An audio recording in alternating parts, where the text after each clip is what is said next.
ஒரு தலைவன் என்ன செஞ்சிருக்கணும்? உடனே நிர்வாகிகளை கூப்பிட்டு வச்சு என்ன செய்யலாம், ஏது பண்ணலாம்? தொடர்ந்து தோல்வி வந்து கொண்டே இருக்கிறது. மிக வரலாறு காணாத வீழ்ச்சியை நாம் சந்தித்திருக்கிறோம். இதற்கு என்ன காரணம் என்று அலசி ஆராய வேண்டும்.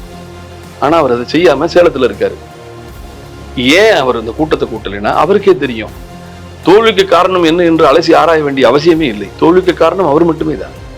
ஒரு நபரின் அடம்பிடிப்பு, ஒரு நபரின் அரசியல் அறிப்பு, ஒரு நபரின் அவசியமற்ற பிடிவாதம், மூர்க்கத்தனம் இந்த இயக்கத்தை முட்டுச்சந்தில் நிறுத்தி கொட்டி கவிழ்த்து நாசமாக்கி கொண்டிருக்கிறது.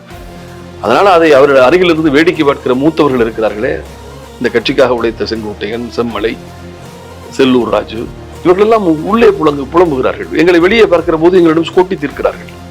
நாங்க வெளியே இருந்து எடப்பாடியை திட்டுறோம், நாங்க மட்டும் தான் திட்டுறோம்னு நினைக்காதீங்க. எங்களை விட பன்மடங்கு திட்டுற முறை கூட தான் இருக்கான். அருகிலிருந்தே திட்டிக் கொண்டிருக்கிறார்கள். இல்ல கழகத்தை ஏற்படுத்துறீங்க கட்சி இல்லை, உண்மை, நான் சத்தியமான உண்மை இல்லை என்று மறுக்க சொல்லுங்கள் பார்ப்போம்.